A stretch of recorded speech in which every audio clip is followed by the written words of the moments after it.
the sessions.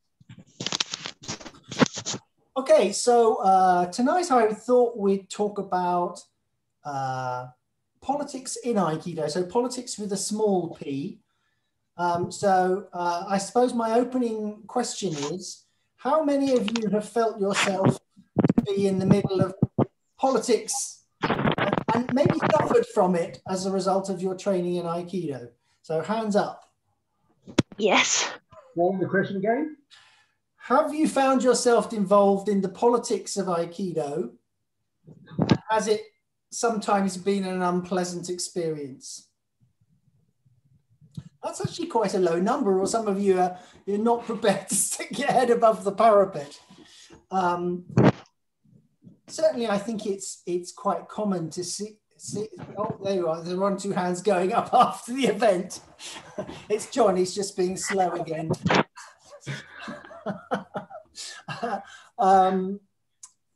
I think when you go onto things like Facebook, you kind of see it come out in volumes, and you kind of wonder how on earth people who practice Aikido can get so, well, I'm going to use the word childish for one, and unpleasant for another. It doesn't seem very Aiki. But I wonder if any of you feel that it's a necessity, or whether you think it's a weakness or a strength. Is it good to actually play politics in Aikido? So I would say no. And these things are generally a bad thing that we should try to avoid, and we should try to harmonize with each other more. Okay. What about you, Linda? Well, since I don't see Paul on here yet, how are we defining politics?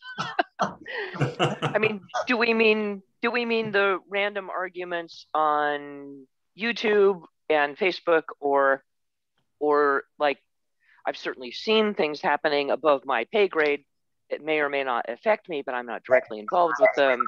You know, you're talking about association versus association, so I'm not sure what's included in the politics. Well, thank you for keeping us straight and playing the Paul role there. I think that's actually really useful, because I think we should define what we mean by politics. I think it can. So what do people think? What do they think politics is all about? Nico, if you're there, you should be speaking up now. Yeah, okay, I'm here.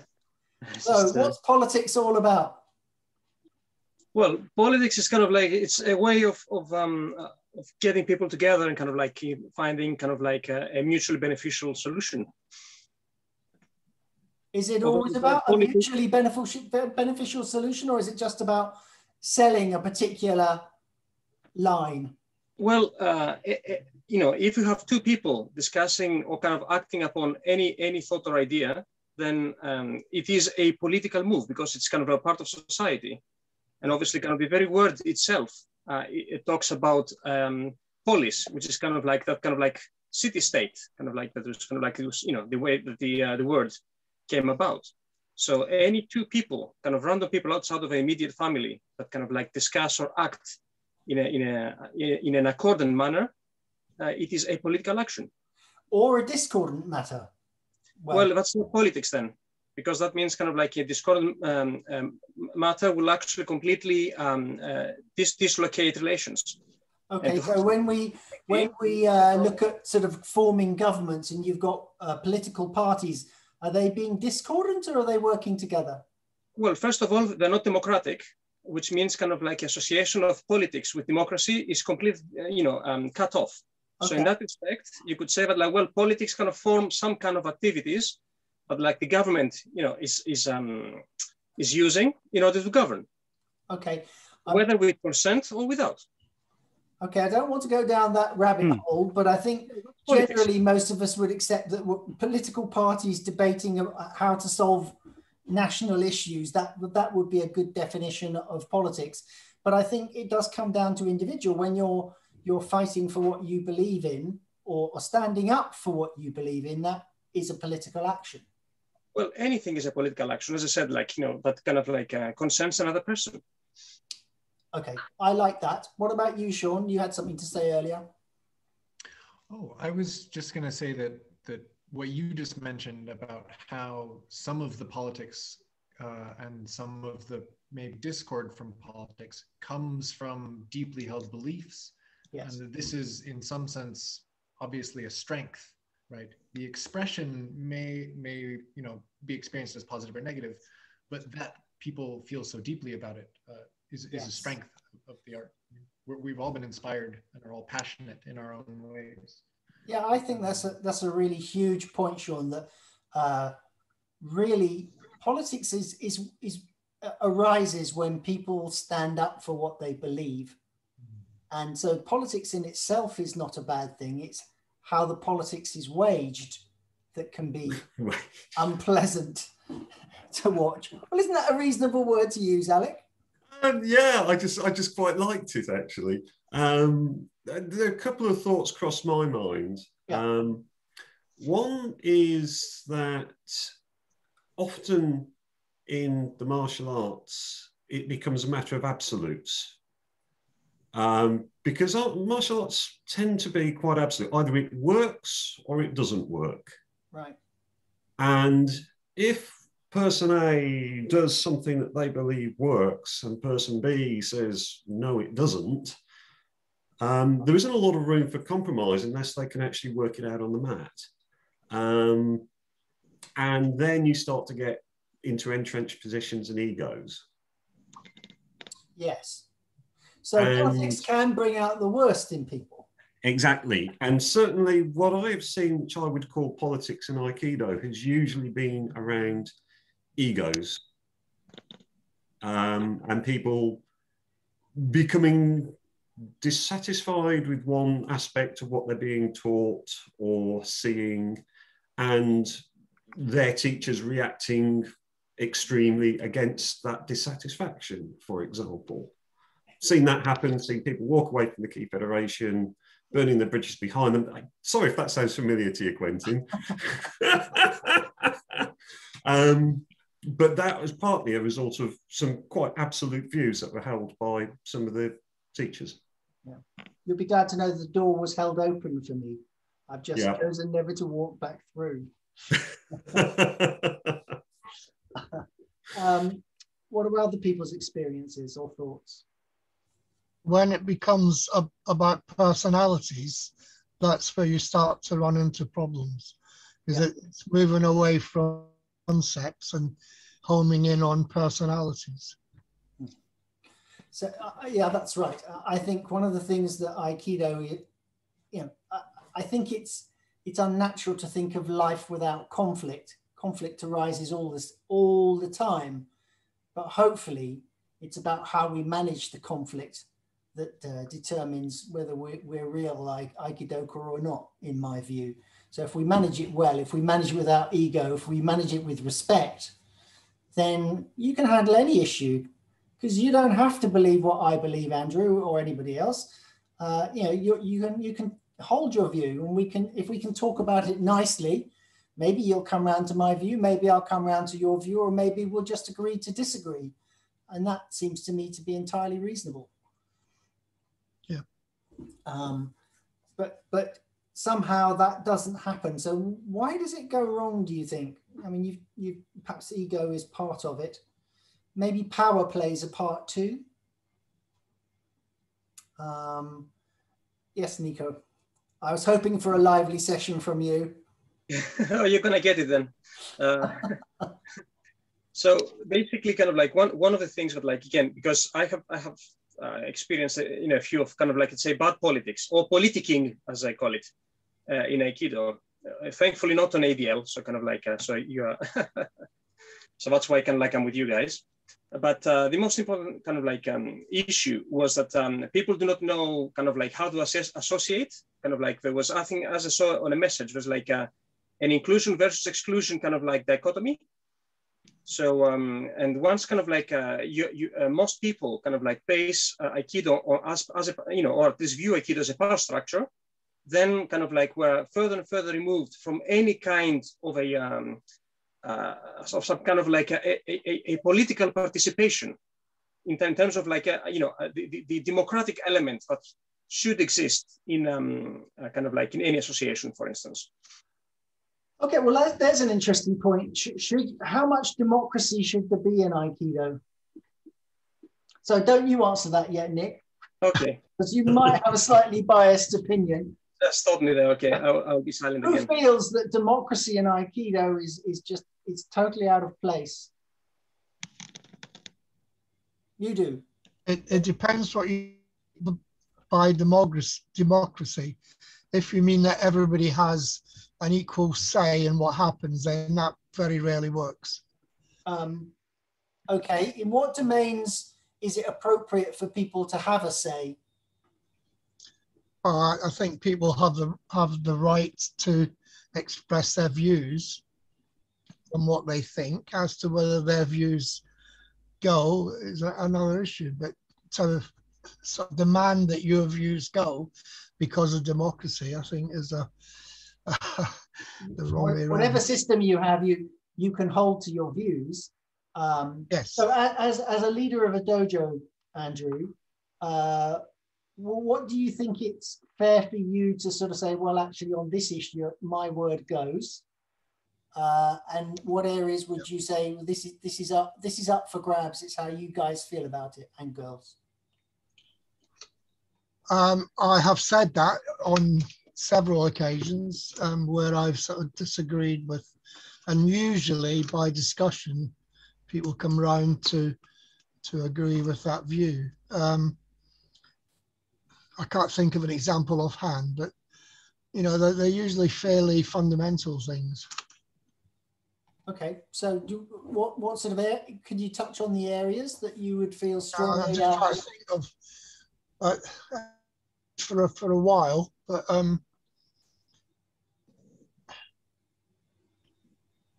yeah, we had issues a long time ago about the way people were treated on the mat, and you know, I was quite firm that people should be treated as people rather than just objects to be bounced around. And with some people that didn't go down very well. Well, that's kind of interesting. So, Joe, you were telling me, and you don't have to repeat this story if you don't want to, but you were telling me about the person in your dojo who basically complained that she was just, her physical capabilities were not being respected. They were beating her up, really. Do you want to talk about that, or can I? Did you ask Joe or John? Joe, you. Oh, okay. The thing that I have experienced here a little. So first of all, I wanted to start Aikido.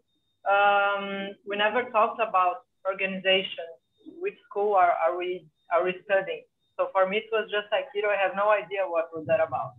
So I think on our first conversation, you asked me from which organization I was, and actually my dojo, my senseis, and we always respond to Yamada in New York.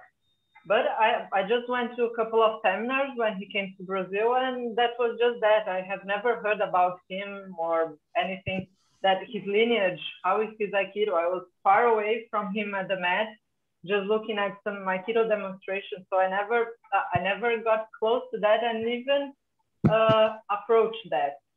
On the other hand, our group was very protective to each other. So we really took care of each other for no injuries. We always were aware of how more aggressive or not was the practice, or whenever come just like some guest over the dojo that was from another sensei that was very brutal in his practice. So how do we deal with that? So it was more like in that part.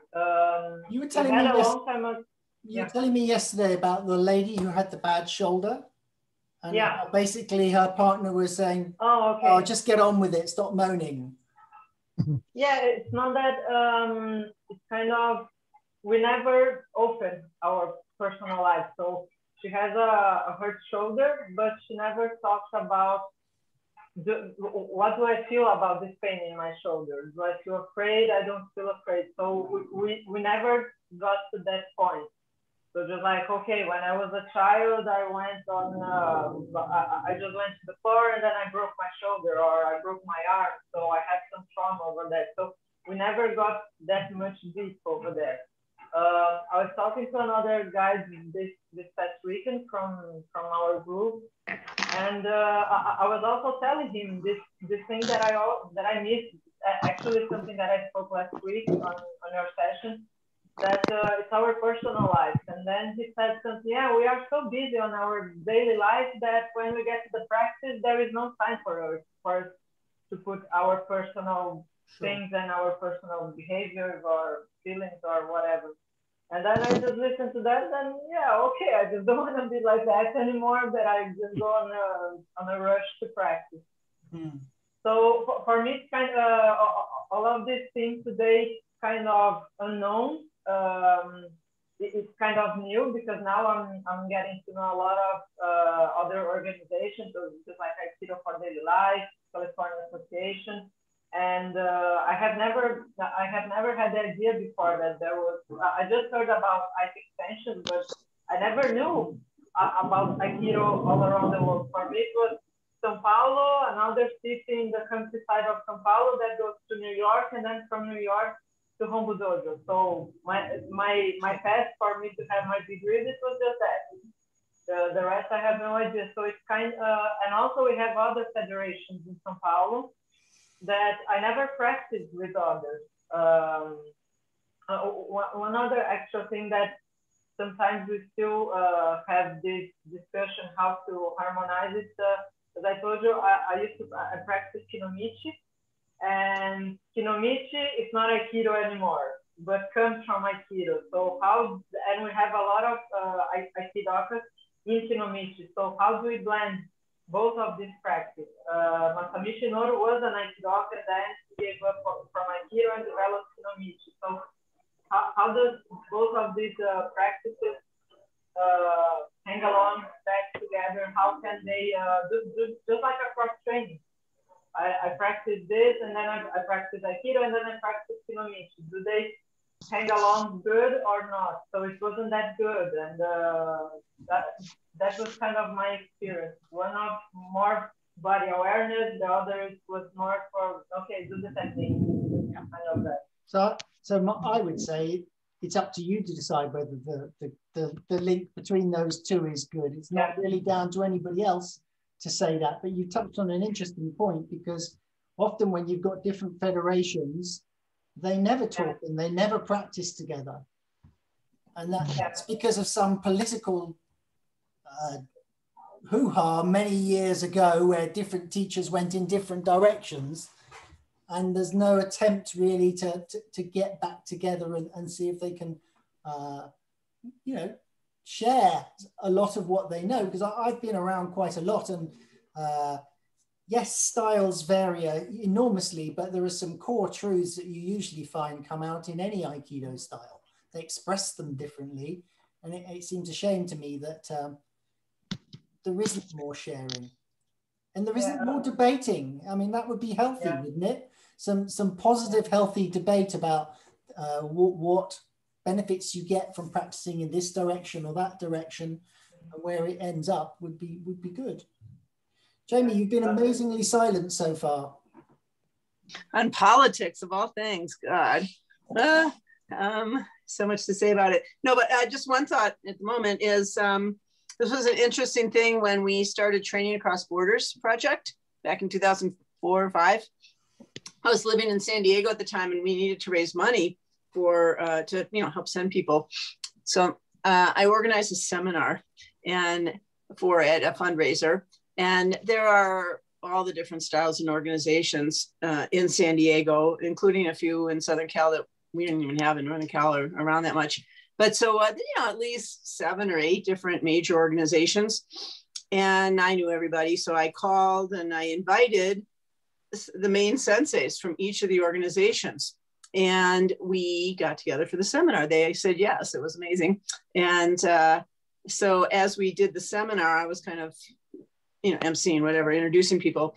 And about 3 or 4 senseis in, it all of a sudden occurred to me that we were training across borders.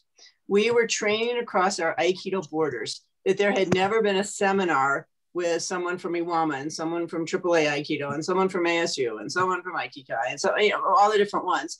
And it was awesome. And but it was like, oh my God, we are so in our own sort of political silos that it's not allowed. It's like verboten in a certain way to cross and to get together. So we had a great seminar. And what was really cool at the end of the day, when everybody was sitting in the circle, students said, this was amazing, that here in San Diego, nothing's more than 30, 40 minutes away, 20 minutes. I mean, it's just not that huge a drive. And that they had heard of so-and-so sensei and so-and-so sensei. They knew about it, but they were so excited to finally meet and train with that sensei. And of course they had brought students. So it was a real mixing. And it was just, Don, I remember talking to Don Levine about it. We never stopped marveling until really the day he died, that we needed to cross our own Aikido borders right here. And in a city like San Diego, that's just so nice and peaceful and beautiful and wonderful. I mean, there's nothing to object to in San Diego. We still were in our silos, and it was a big deal to train across borders. I think you make a great point, because I mean, when I think of politics and Aikido, I really think of the bad politics that goes on in Aikido, but actually we can use Aikido to cut across that. So, I mean, the Training Across Borders seminar is a perfect example of you bring people together from countries and political viewpoints that hate each other, and you put them on a mat to practice Aikido, and you find a connection between them, and you resolve a lot of the conflict. And a less dramatic version is what you've just said, this training across styles, but you build the bridges. And that's a lot of what COVID's been about for me for this year, is about building those bridges. I mean, how many associations and countries are represented on this screen now? And could we have done that pre-COVID? And in some ways, it's pulled the walls down and broken down those political barriers that got in the way. We could not have done this pre-COVID. I think this is one of the greatest gifts of COVID, honestly. Between the expense of going here and there and there. I mean, if you have enough time and energy and money to go to your own organizations, a couple seminars or whatever a year, that's already. And so people just don't have the resources to do it. And I don't think that the mentality was there a year ago nearly to the extent that it is now. And I think everybody's so thrilled, actually, that it is a great gift of, well, not only are we training together, meeting each other across, across the world, but across all of our organizations. Things like Solstice seminars, others have been, specifically, and this, I mean, are designed to bring people together. There's no barrier to entry. All you need is a Zoom link, and so we really have been sharing and training with each other and discovering different teachers and styles and organizations. The other part of it is all the conversations that we're having here and the panels and varying organizations and things of questioning the hierarchy, questioning the structure, questioning the politics, questioning what's the job of a sensei, all these kinds of things. Those conversations were not happening a year ago, and they weren't allowed to happen. So I think that this is a, in the oddest way, a big part of how do we renew Aikido? How do we have Aikido go forward? And this has had to happen, and it could not have happened in the power structures and in just the physical world the way it is, kind of this way. Well, you prompted me to ask everybody, what do you all see as political issues in Aikido that you feel uncomfortable with at this time, that you would like to see handled in a more Aikido-like way? I'll let you pause for thought, but I won't let you get away with silence. I'm saying when senseis either forbid people from practicing with other clubs or strongly discourage it, that is not a good thing. Yeah, I would certainly subscribe to that view. Anything else from folks? Nico. Well, kind of like what Judith was saying is basically kind of linked with kind of power structures and also lack of accountability. Accountability it's a very, very important kind of like aspect in democracy. Okay, so where would you like to see more accountability, Nick? To be able, for example, as I saw like a message earlier, that like somebody would say something inappropriate and kind of like to be immediately called back to his or her place, or even kind of like if they were abusing a position of authority, to be made to resign.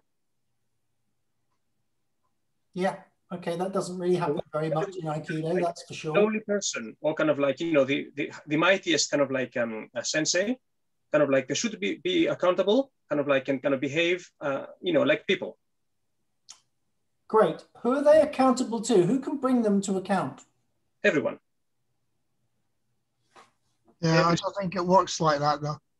Well, that's why kind of like we talk about politics as if it's something negative. And there's lack of education of what politics mean, for instance. You're right, Andrew. It doesn't work like that, but should it work like that? Well, quite possibly, but I'm not sure how you would make that work like that, to be honest. There are ways of doing that. It's actually fairly simple. Just a matter of people kind of realizing and kind of giving consent that like there are actually legitimate ways of doing it. What, you're talking about a revolt? Well, sometimes, well, kind of a revolt. It doesn't have to be, you know, an armed revolt. It could be kind of like a peaceful revolution. It's like those bridges that like Quentin has been building with among all of you. Isn't it kind of like a revolution, a quiet revolution across kind of like the Aikido bows? It has happened historically in the past where sort of groups have left an organization and set up their own one. Which is actually the history of all these groups in the first place. Yes, but groups will never be as effective, kind of like, unless if we kind of like put our differences aside and realize that like everybody has a worth, every individual has worth, then kind of like we will always be forever kind of like fragmenting and never actually kind of like basically being able to kind of create the means for change. So, Andrew, I agree with you in the sense that I see it as really difficult to change what's going on in the traditional structure that sort of is linked to Hombu. But in my own organization, I don't own it. I am just a member of it. I may have helped to found it, but I am just a member at the end of the day. We set it up with the foundation that every single person could bring any issue they liked to the table and kind of demand a vote on it and a discussion on it. And if it went against the people who were at the top, it didn't matter because it was going to be a majority decision that decided the issue that was brought up. So I could get drummed out of my own brownies, potentially, and then I would have to find a different expression of doing what I wanted to do, or learning to shut up and go along with the consensus. We've created a vehicle which would allow that to happen.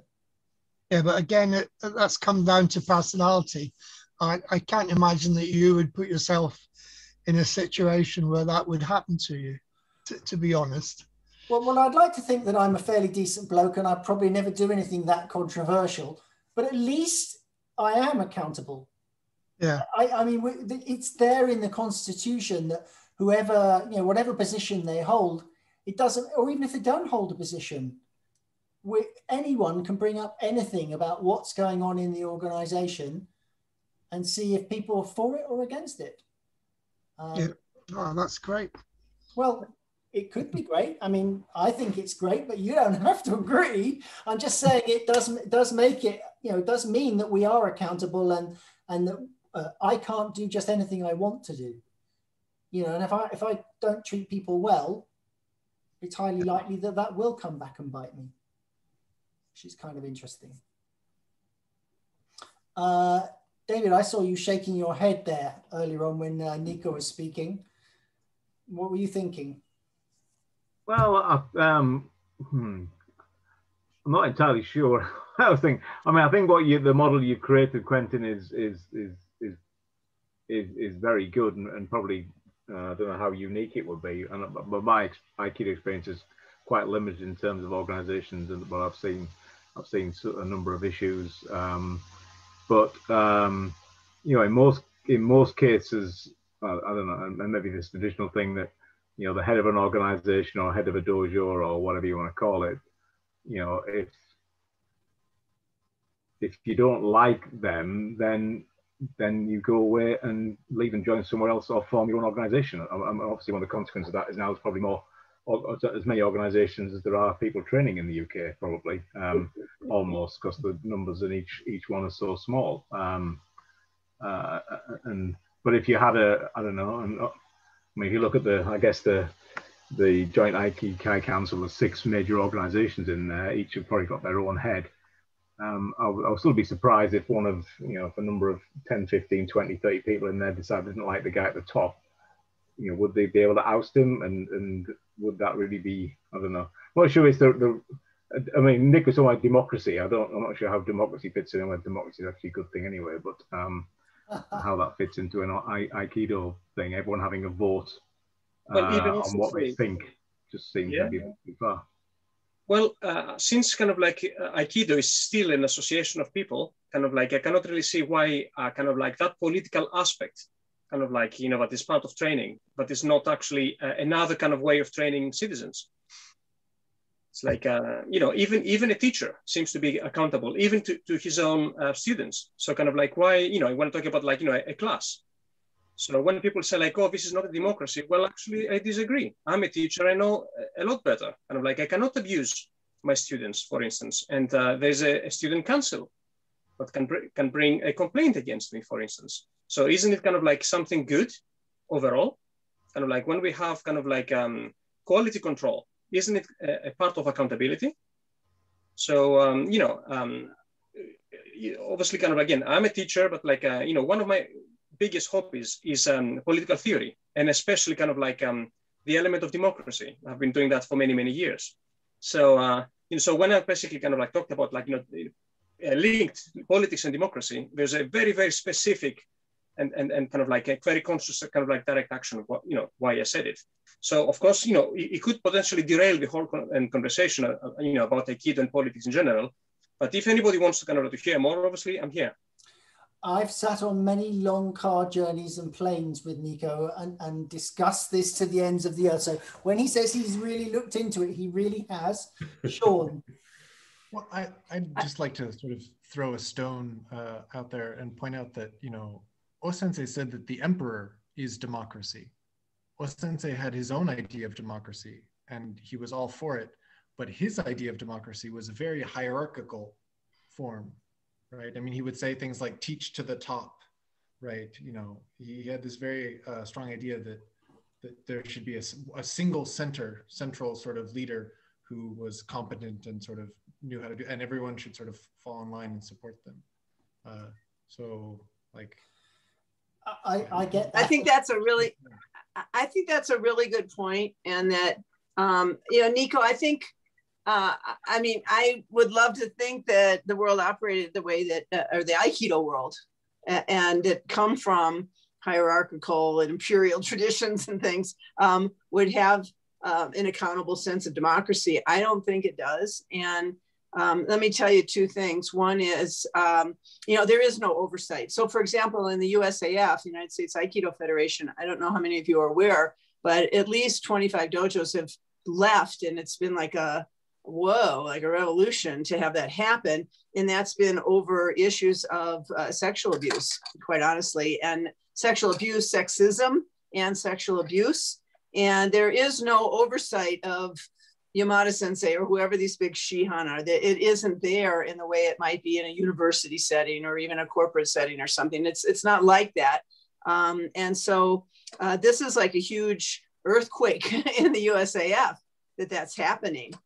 So that's one thing. And honestly, I don't know if you all know the background to the California Aikido Association. It started out actually Northern California Aikido. And that was when Bob Nadeau and Frank Duran and Bill Witt, years ago, right back in the 70s, and they were starting Aikido in Northern California in the Bay Area.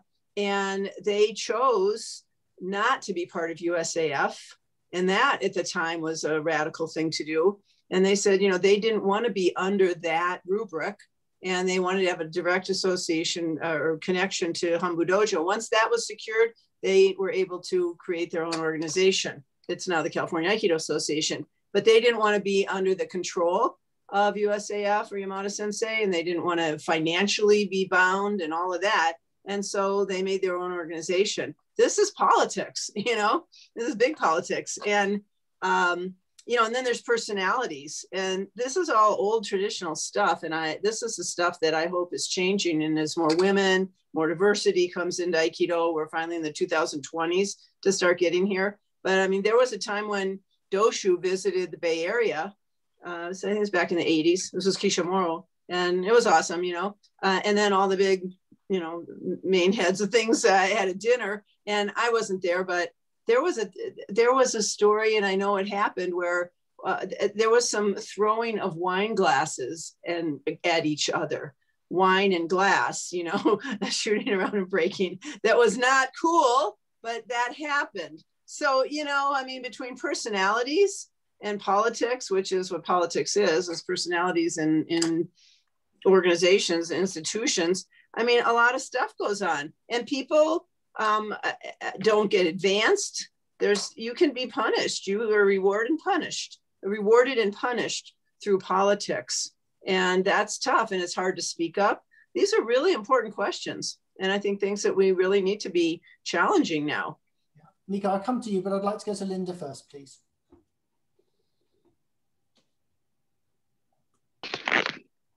Thank you. Yeah, the problem of not being able to fix issues without fear of recrimination is huge. But I also see, you know, if I can play devil's advocate, a real value in not having a democracy in an art. If I were a painter and I start the whatever school of painting, and by God, what I do is use blues and greens and yellows, and I only paint with squares, and that's my school. I don't want a democracy coming in and saying, oh, but we should have reds and paint with circles. You know, that's just not what it is. But as Jamie pointed out in those examples, USAF of all the schools leaving and CAA not being under Yamada, the choice is in joining my weird school of art where we only paint with squares, or not. Go start your own, you know, do something else. That's where the democracy lies. But to take something that someone clearly intends to be this way, you know, whether it's an organization leader, a founder, a sensei, and to dilute that with like, well, we all would prefer if it were a little different. I don't think that's the right way to approach any kind of art. I think there are kind of, it's falling into two issues. I will come to you, Nick. I promise I will. I know you want to say something. We fall into two issues. There are those issues like technical direction, you know, so your art school, and that's going to lead, you're particularly doing that because it's going to lead to some result that you're particularly interested in. If people don't like it, they can walk with their feet. You know, they're not really saying you're wicked or you sexually abuse me. They're just saying this is not for me. I'd like to follow a different path, and that's exactly fine. Where we have a problem is when we have issues like racism or sexism or just power structures that are abused in all sorts of ways. That's where we want more accountability. And it's really, I mean, that's the weakness of having the hierarchical structures that we have, because it's so easy to abuse the power that's there. Nico, now. And it's hard to walk with your feet. There's a barrier to that. If you bail, your rank might not count somewhere else, or you can't necessarily just found your own organization. It's a really big decision. I've had to make that decision on one or two occasions where I just felt that my values were not in alignment with the values of the organization. But it was you agonize over that. That's tough. It is tough. Nico. Right. Just kind of like start with Linda and go backwards. So first of all, kind of like the only, let's say, disagreement I have, Linda, with you is that like when you use that like being, for example, having an artistic kind of like individual expression and kind of like suddenly democracy puts a stop to it. That's not democracy. So kind of like if it was this kind of an association then it's a wrong association of words, or even words with the concepts that are behind it. So it is not a true democracy if it doesn't allow you individual expression and freedom. Actually, kind of like personal freedom and kind of like societal kind of consensus go hand in hand. So if somebody says like, no, you should kind of paint only in greens and reds and not everything else, they're actually kind of like abusing or kind of creating a power structure not to abuse you. So therefore, it's not democracy whatsoever.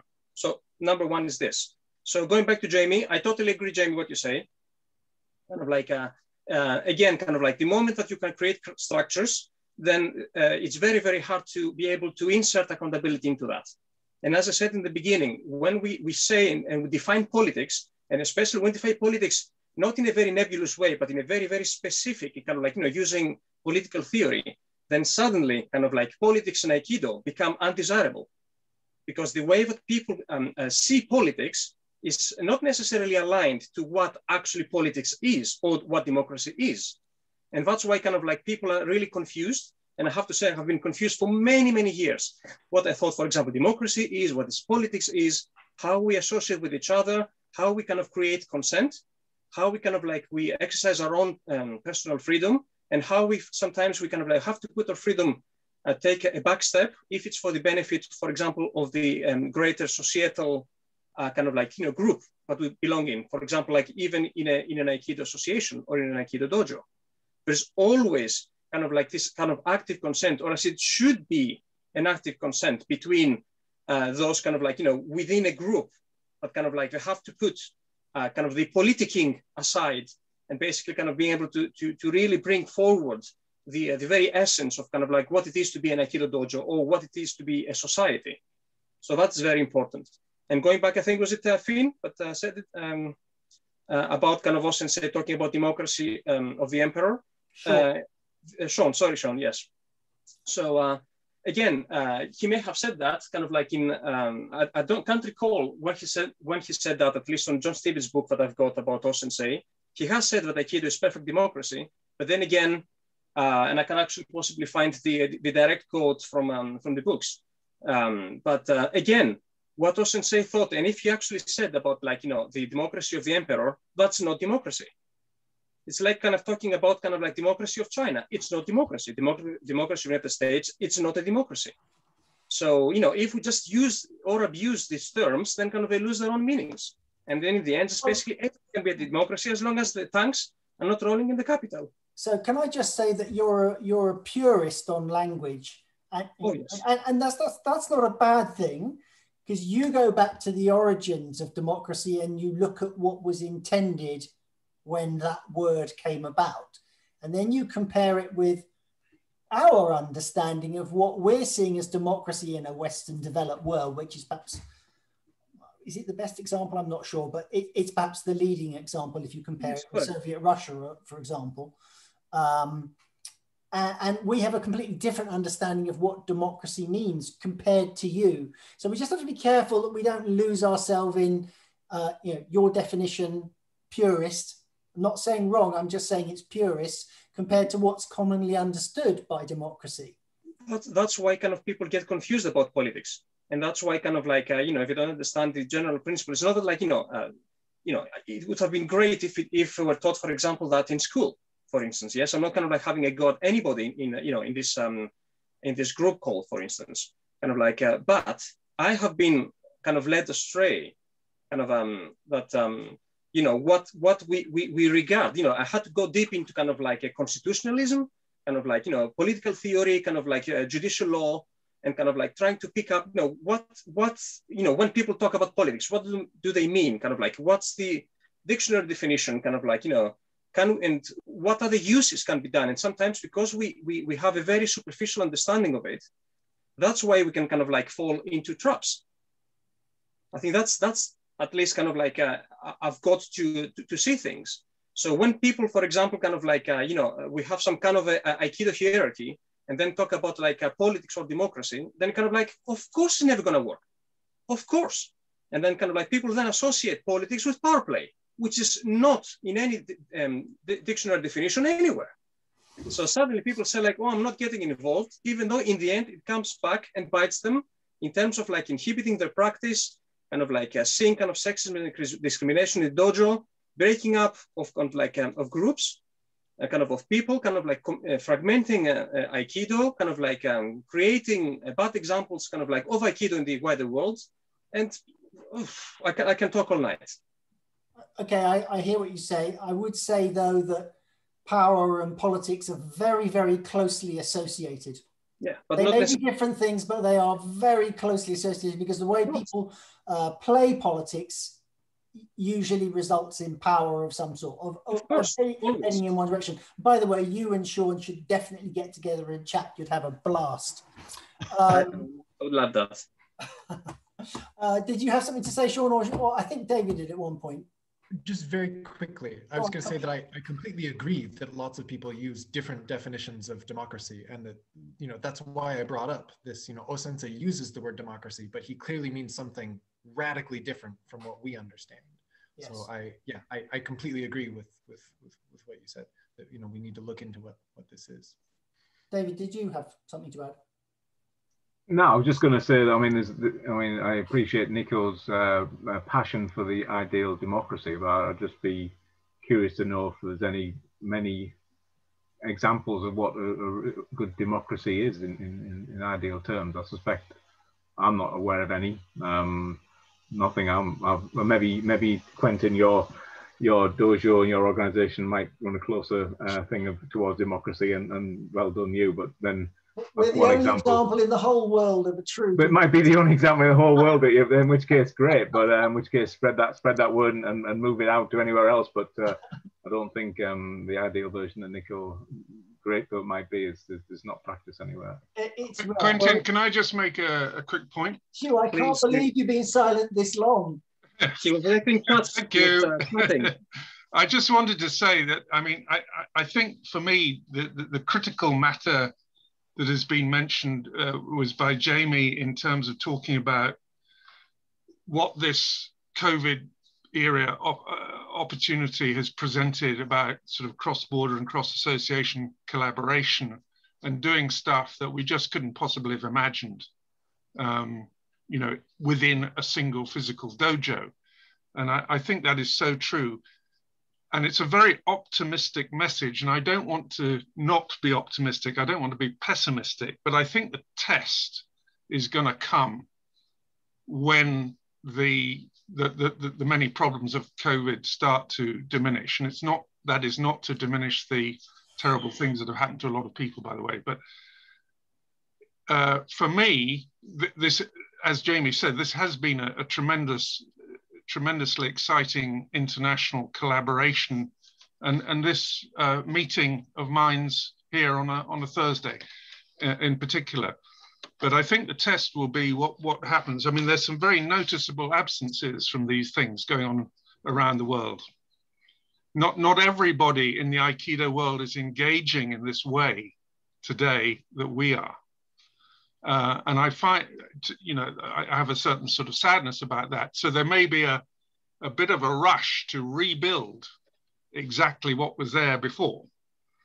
And so what concerns me there from the optimistic point of view is how to leverage the positives that have happened in this last year and to create if you like, a powerful force that will carry the momentum forward and indeed reach out to those who have not participated.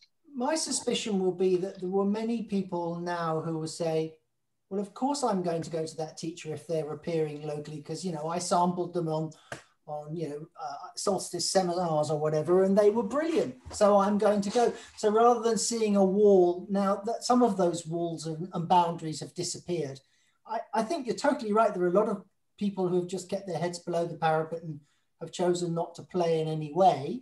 I don't say the war is won. I just think that we are heading in the right direction in terms of letting people be open-minded and form their own views and respecting what they find elsewhere. And if Aikido isn't about respecting other people's views and the other ways they do their Aikido and what their purpose is, then I don't know what is. You know, it always, when you hear these spats on Facebook, it always occurs to me, well, you're talking a complete cross purpose, because until you know what my purpose is, who are you to criticize it? You know, if I'm not trying to be the ultimate martial artist and win all the MMA contests, if my purpose is something completely different, you should judge my training methods by that, not by what you think is effective if you want to head in the MMA direction. And equally, if I were to criticize others who were heading in that direction, I need to bear in mind that that's what's important to them. And we need to get back a bit more respect, I think, well, on the planet, but in Aikido. I like to say to Hugh's point is you're absolutely right. We need to be thinking forward and how we come out of this. And I think that for me, the good news is that we have been forging more relationships. We know each other. We know each other in ways we didn't know, or we know of each other. We've been able to sample and meet and work together.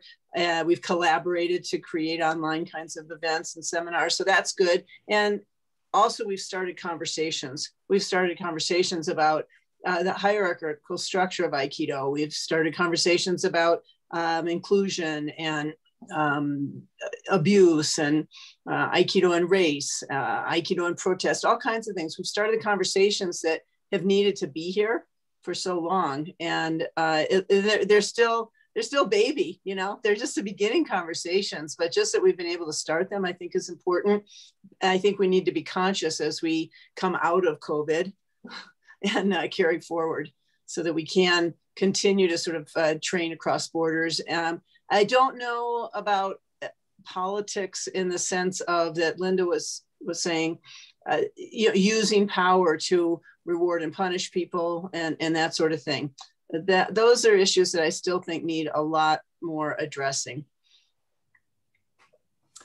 Have you any views on how we build in those precautions to prevent that abuse of power? I should say reward and punish and include and exclude. Yes, I think we probably all agree as an audience that, you know, we would like to get rid of racism and sexism and abuse of power in any form, really, whatever the issue is. So how would we build in some fail-safes to ensure that when those things happen, it just got cut off at the pass, rather than the usual thing is, which is the lower grade has to walk away from the situation or give up, which is very often what happens. I will say there are people. You, Jamie, it was anybody's got any views on how we could do this? It would be really interesting to hear. Well, just one thing, and then I'll let everyone else talk. But one thing is that there are people working on guidelines and for dojos to adopt, so that when your dojo has policies around inclusivity and around issues of abuse. So, you know, I mean, there's Me Too going on in Aikido. There's a lot of stuff going on. And so for dojos to actually create in their policies, so you know when you're entering a dojo or you're part of a dojo, that this is the policy here. And when there's a policy, that means that when it's being violated, you can say and do something about it. But you also know that what we're, I think, trying to build in is much more consciousness, and through this past year and going forward, more consciousness in dojos and in Aikido about these issues, and that they need policies. They need policies and procedures, and they need redress of grievances and stuff like that. Okay, other thoughts from other people? I can only speak for the United Kingdom, but I think we do have systems in place that govern how places are run. I mean, most associations will have rules and regulations, constitutions, people in place to look after these. I can't speak for anywhere else, but I think you have to use those systems. Yeah, so in the UK, there's this there are lots of organisations, isn't there, everywhere when it comes to Aikido, but there is a leading body called the British Aikido Board, and all the groups that funnel into that have to be subject to various rules and regulations. So child protection, for example, there are guidelines on that, and there has to be a child protection welfare officer in every club. That's kind of mandatory. You can't teach children unless you've done the right coaching course. We get guidelines on things like information, personal data, and not sort of abusing that. I don't know if they do inclusivity, Andrew. Do you know? I can't think that they necessarily do. But I mean, people do have the right to sort of go to the BAB and make complaints if there are issues like that. Inclusivity and the issues. In the BAB, I do remember I've come across that sort of thing. As to whether they're taken up everywhere, I don't know, but yeah, but I can't speak for anywhere else in the world. Linda. I don't want to speak for the whole US, but we don't have anything like that British Aikido board that I'm aware of, not in the association I've been affiliated with, which has only been a couple, but no policies, no official procedures, no redress. No, I've not seen any of that. Sure. It's just the vote with your feet method. It does strike me that in a way Aikido can be a law unto itself, and if there was a better link with mainstream societal policies, it might be healthy. Well, Quentin, I'd just pick up on that actually, because I think a lot of the rules and regulations that Andrew's just drawn attention to at the BAB apply throughout any kind of sporting activity in the UK and to any education and interaction with children, for example. So these are kind of, as it were, global within the national context, sort of rules and regulations, and much to be appreciated, and they have to be there. Again, just looking at the other side of the coin, one can also get a bit bogged down in box ticking and backside covering, yes, to put it politely, and that's a sort of slightly negative side to it. It needs to be looked at very positively. And when I wrote just in the chat box right at the beginning, in response to somebody's comment, inclusion versus exclusion, it wasn't the meaning that Jamie was talking about. I was talking about the politics of Aikido being the inclusion versus exclusion of associations and curriculum and big senseis and stuff like that. And that's what we need to break through. And Nico's put a comment in the chat, which is, there is an assumption here that politics means democracy. Is that really so? And I would say absolutely not. Democracy isn't the normal state of play in Aikido for sure. So there's plenty of politics without there being any democracy, I would say. So yeah, I think this conversation is more about the fact that we don't have any form of democracy generally in Aikido, which if we were building the building again, if we were starting from scratch, how would you do it? I would start at the ground level. When the first person comes on the mat to teach his first students, the first teacher teaches his first students, that's where you start. Trying to start to build it in afterwards is difficult. And the way you start is by saying to your students, if I tell you to do something that you're uncomfortable with, tell me that you're uncomfortable with it, and we'll explore whether it's something we need to do, whether we should do it differently, or actually stick with me for this because you'll see why we're doing it in a minute. So that it's not a matter of democracy as much as a matter of freedom of speech. Okay. I think, to begin with. Yeah. Then as things get larger, you have to codify that in some way. That's where it gets difficult. Okay, I think that's a good starting point. So to begin with, I'd start with she rather than he. Yeah. Or just they. There are lots of nods on the screen there and smiles, so that one went home well. Anyone else got anything else? What else? What would Sean? I would get rid of rank. Sensei said rank has no meaning. The only thing that matters is your rank in love. And I don't think that organizations would have quite the power that they wield without, the carrot and the stick of rank. Certainly we would all feel inspired by various teachers and could freely, receive their teaching and train with them without rank, right? But I think that a lot of the power from organizations comes around rank. And so I would just get rid of that. I think you might have hit on a really big point. I mean, amen, Sean. That is radical and that is brilliant. You know, in solstice seminars, I don't know if you noticed, but we don't really put people's ranks. And we made a very conscious decision in the beginning that we weren't going to have instructors according to rank. We wanted to be sure. In fact, we made lists of, we call them veterans teachers, so people have been around. We call them, you know, maybe younger generation and whatever. And we mix them all the time, and we don't publish people's rank. So I think newer that generation. Yeah, Jamie, so that's pretty awesome. Some of us aren't young, and we're still trying. Well, you know, younger that I mean, Aikido wise years, yeah. So Jamie, why not drop the word sensei then? Well, that's another question. Honest to gosh, you know, I mean, just it really the name, is. You know. Yeah, it is. I have to tell you guys a story though. This will be interesting, and since you asked this from the start, so I started my dojo 1980. That'll tell you how old I am. Okay, I was pretty young, but anyways, when I started my dojo, and it was the women's Aikido school. It was in San Francisco. It was a very political time, you know, feminism, and it was, you know, women's liberation and gay liberation and Black liberation, and it was just so political in San Francisco. So you get the picture. And here's my women's dojo,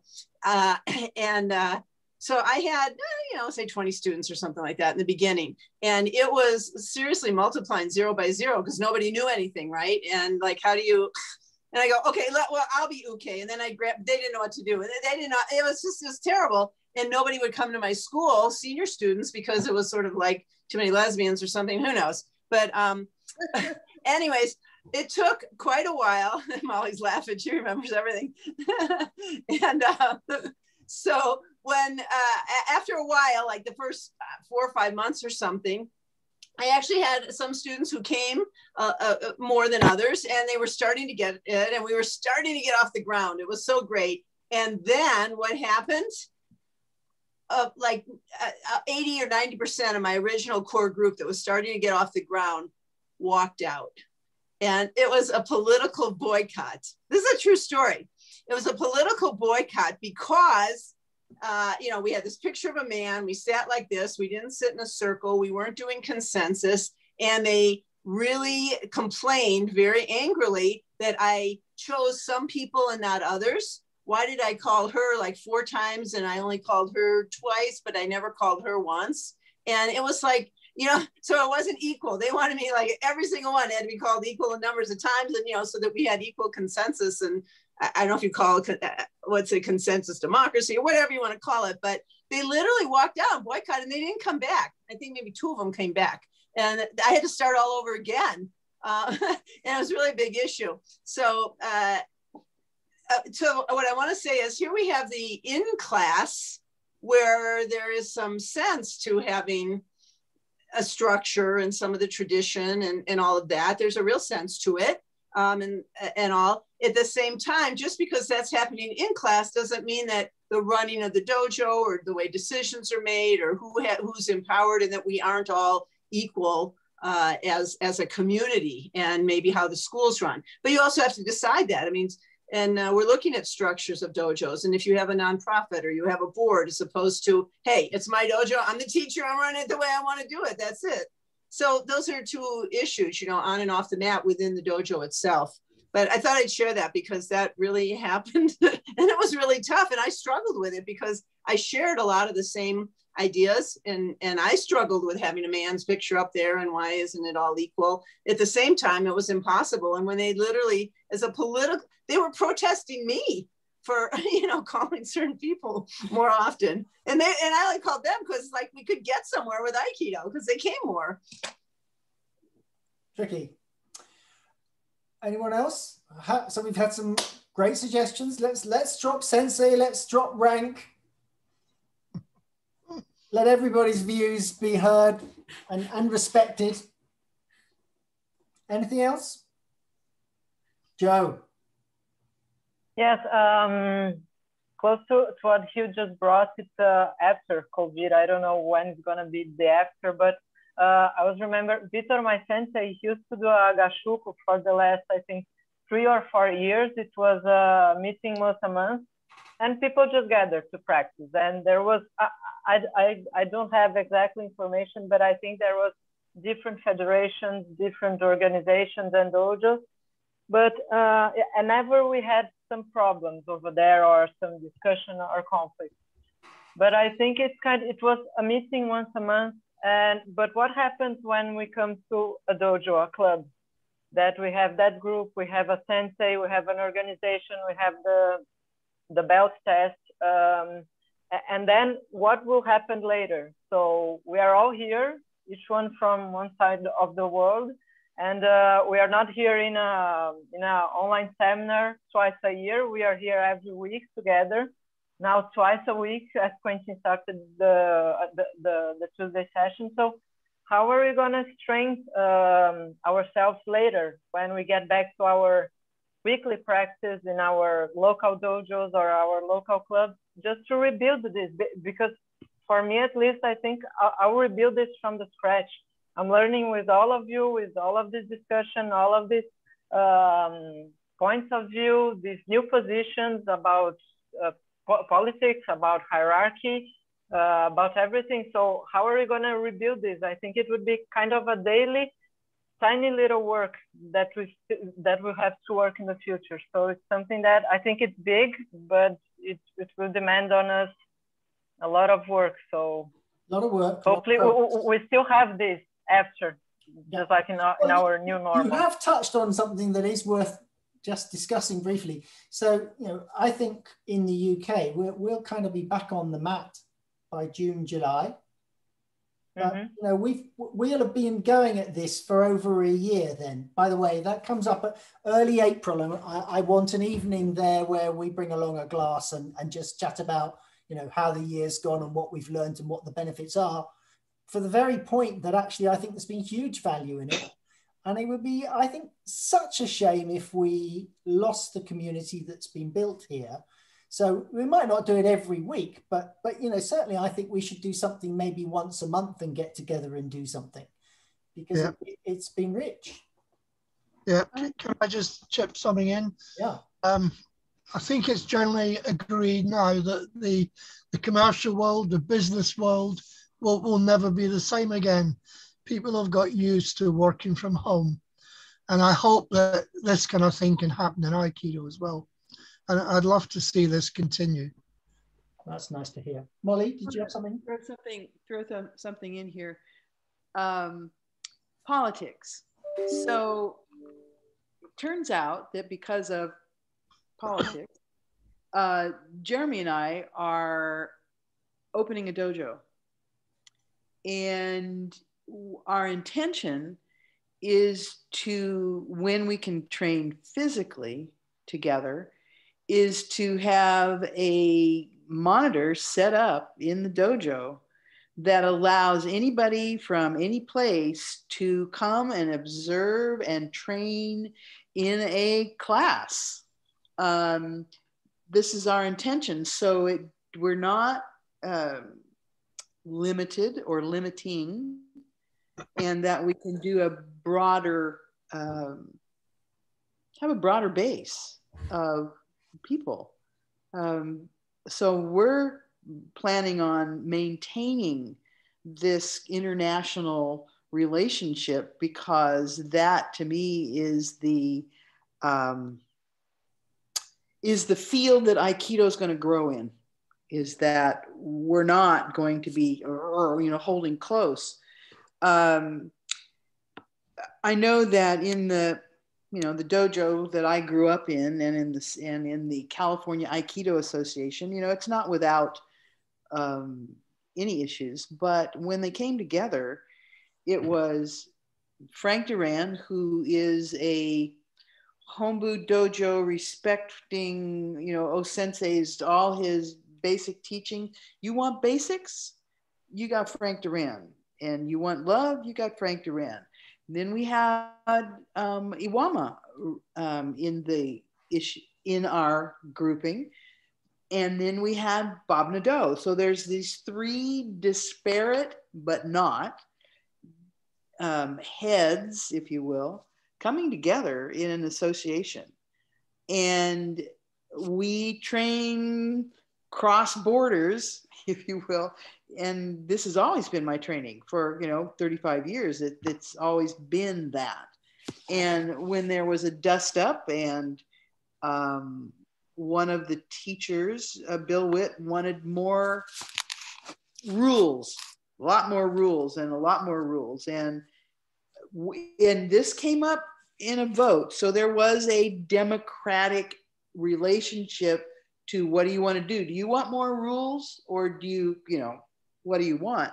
So it ended up that the group as a whole decided they did not want to have more bylaws, more, it was almost like a structure that we see in corporations. So it was more of a corporate structure. So my two teachers, or my ones I trained with the most, Frank Duran and Bob Nadeau, very gently handed the other association over to Bill to go off and do what he did. And then another person came in to take that spot to keep the Iwama presence in our training. And this continues today. And they're very, there's an intermix. We just came together on Sunday where all of the divisions, again, I'm still looking for another word, where all of the divisions came together. And, there was 100 of us that spent 3 hours together on a Sunday. Yeah. And this kind of thing, I think that maybe there's some gaps, but we've had a really good run. Yeah, I think you've been fairly lucky in your part of the world in many ways. And you've been sheltered from what goes on elsewhere in the world, I have to say. Well, and that's all true, Molly. And there's lots of politics and lots of and CAA. I mean, it's a confederation that works in a lot of really good ways, and it has from the start had those aspects. And in many ways, it's worked. And there's still lots of politics and the types of stuff we're talking about. I'm going to, we've been going for about an hour and a quarter, and it's been actually really rich. And I wondered whether we would be able to make this last this long today. Definitely have. What I'd quite like to do is go to the people who haven't said anything, and just ask them what they've drawn from tonight's session, partly just because it's nice to hear everybody's voice, but they've been great at listening. Vitali, would you like to start us off? What have you drawn from tonight? It's hard for me to speak loud because it's really late over here. But anyway, I would love, speaking about all associations and federations, first of all, I think we need to start talking. When we communicate, we get connected and we start speaking. And all of us can bring up something better for each other and share it all the time. Whenever we talk, we come to some decision, we come to some agreement, and that's what we can all use in the places where we study, where we teach, and everything we do.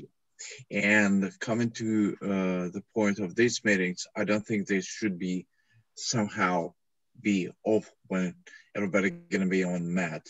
But I think we should broaden it open to, because speaking about me, for example, as I said one day, I got addicted to those and I can't miss them at all, being so late at night. But, it's inspiring. It helps us to understand each other and break the walls and feel free wherever we are, and to carry on the flow of energy throughout the world. Brilliant. Well said, Vitali. John, I'm going to go to you. You've been remarkably silent. Yeah, Aikido politics is horrible. And I think over the years, it's caused a lot of absolutely brilliant Aikido instructors to walk away from the art, which is a great shame. Yeah, okay. Well said. Yuri, I don't know if you feel your English is up to this, but I'd like to offer the opportunity.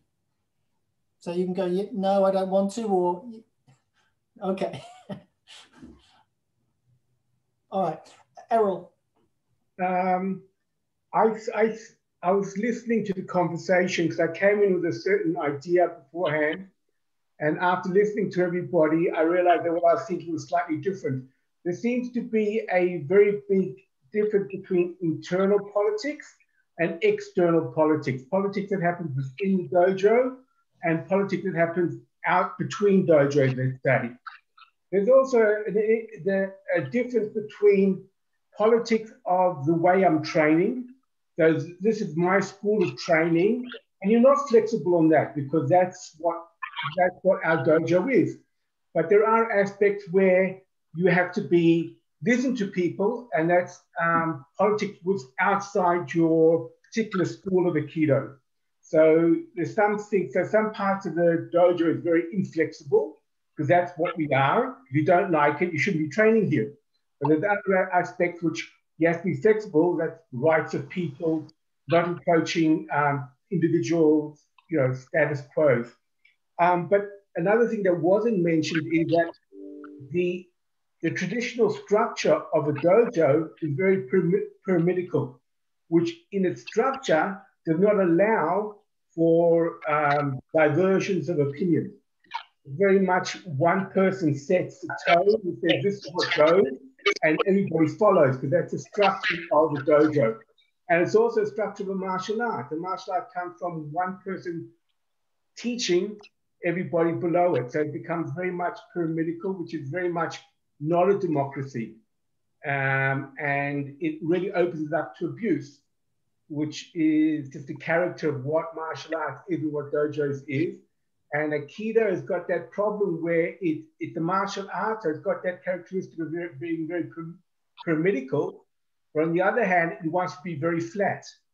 And there's always that push or that pull between those two models. And if you get too flat, then you sort of lose your identity of being a martial art and what kind of martial art you are. And if you get too pyramidical, then you get too dictatorial and not democracy. So it's always, I see there's a big pull between those two type of models. It's really nicely put. I would say that right now it's out of balance. I'll leave you to draw your own conclusion that where it's out of balance. Chris, wise head, time for you to offer some wisdom.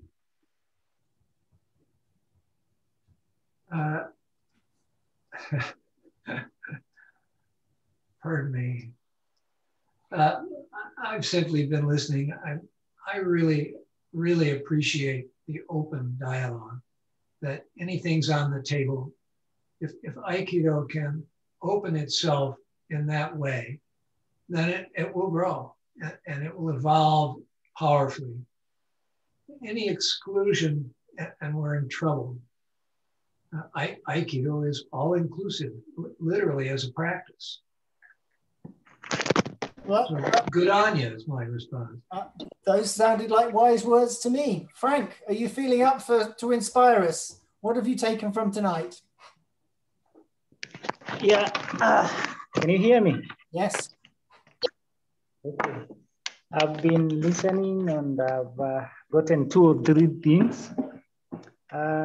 Looking at the way Aikido came to Kenya and how it has been going on and on. Like currently, I can say we have around 2 teachers who are in Kenya. We have one from Zurich and another one from Poland. And they are creating a division. Like when the Poland teacher is teaching in a certain place, you cannot, if you are mixed with the other teacher from Zurich, you cannot participate. And when I started with Tesfaye and the rest, they used to come to train in our dojo. But since a few years back, they started having that commotion, and I said, no, we are under East African Aikido. And if you can come as brothers dojo to come and inspire our students, we agree. But if you want to come and impose and say, this is my dojo and I'm the teacher here and you're from Porad, that one would never happen in where I am and where I have students. So that's the first scenarios of politics that I've seen in Aikido, just locally. The other part also in other martial arts you could see that they don't want people to graduate or move ahead, because if you go ahead and maybe have a black belt or go more and more, you'll become a teacher, and they still want to stay as teachers on the top. Yes. So those are kind of the things I've just observed for the few years I've been in martial arts. Yeah, well observed, I think, on both points. Well done for holding your ground on the first one, and well observed on the second one. Judith, you have offered some stuff, but you haven't said too much. Would you like to say anything? I don't think I've got anything very important to say just now. Thank you. Okay, Patrick, you've been observing and listening. Thoughts? Yeah. First of all, this problem has been around before I was born, and it'll be around after I die too. I think it's also highly connected to conflict resolution. It fits really well in there. My solution to the problem of politics is form your own organization of one, just yourself, and you'll never have the problem then, other than your own problems. So yeah, I think also the people are way more intelligent than I am in this group, who've been around a lot longer. So I was really listening, that have seen a lot more than I have. And to see that they have some really good ideas, but also they don't have perfect solutions either. This is further proof to show you how difficult human nature is, how difficult when you put two people together, how you can have these kinds of problems, and for all different kinds of reasons, obviously, egos, etc. Yeah, so that's about all I can say. Well, it was pretty good. We enjoyed that. Oh, I did. Anyway, Finn, would you like to unmute? Yeah, sorry, I'm not sure how to do it on this phone. Can you hear me? Yep. Yeah. In contrast to that, maybe politics of one, but politics of one universal, what all-inclusive, not factional politics. It seems to be a sort of form of civilization, but politics quickly becomes factional and about power interests, and quickly erodes trust, and it loses sight of the idealism. So if we can keep the idealism and the universality, yeah, and keep the civilization in whatever our understanding of what the politics is, that's all for the good, and accountability as well. That sounds wise words as well. It's just I mean, really, every single person has contributed to tonight and offered some really, well, I think, wisdom. And it's been a very enjoyable session. I'm going to probably call it a day. So thank you so much once again for coming on. Before I do that, I just want to give Jamie a brief chance to talk a little bit about what we're hoping to do next week. Yeah, next week, special guest, Kathy Park Sensei. Some of you may have seen her book, Aikido Off the Mat, or if you've been on a Solstice seminar, she's been on a couple of panels recently about equestrian Aikido. Steve Miller, who you all know, has been very excited to meet her and get to know her. And I'm excited to have her here next week. So she's going to be our guest. She's an amazing person. She's an artist, a sculptor, a healer, a body worker. She's been working with Aikido in prisons. And a year and a half ago, out of the blue, she was diagnosed with a brain tumor. And so she is bowing in to, as she calls it, sensei glioblastoma. No easy thing. She literally faced her death when she went for surgery. I'll tell you about that next week. And she's just brilliant. She's an amazing soul, amazing sensei, just amazing human being. So, and she's writing a book now. It's her fourth book. that she'll be writing about her whole experience with dealing with cystic glioblastoma. So it's a great opportunity, I hope you'll be there. We've just been talking. She will probably do some readings from some of her works, which will move you very much. If you go to her website, I think it's dreampowerartworks.com. I hope that's right. Kathy Park, Kathy Park. So if you want to do a little research beforehand, she blogs with some of her poetry, and you can see, if you friend her on Facebook, you'll see her work and you'll understand just how brilliant she is. So we're very fortunate to have her be our guest next week. So thank you, Quentin, for welcoming her. I will. Jamie, do you want to put maybe the website address into the messenger group? Yeah. So people can. Oh yeah, I'll put it on the. Can I put it in your Burwell? Yeah, I'll put it there. Yeah, because I want to be sure I have it right. I think it's Dream Power Artworks. I found an Osensi quote that rang bells when I was thinking of this session. So why don't I finish with that? As soon as you concern yourself with the good and bad of your fellows, you can create an opening in your heart for maliciousness to enter. Testing, competing with, and criticizing others weaken and defeat you. It just seems like a good background to it's good to sort of talk it openly and listen to other people, but just criticize them because they have a different view to you strikes me as dangerous. Perhaps that's a good place to finish. Okay, you're all stars as always, and I look forward to seeing you next week. Thank you. Thank you. Thank you. Thank you. Thank you, Quentin. Thank you, everyone. Thank you, Quentin. Awesome. Thank you. Thank you, Quentin. Thanks, everyone.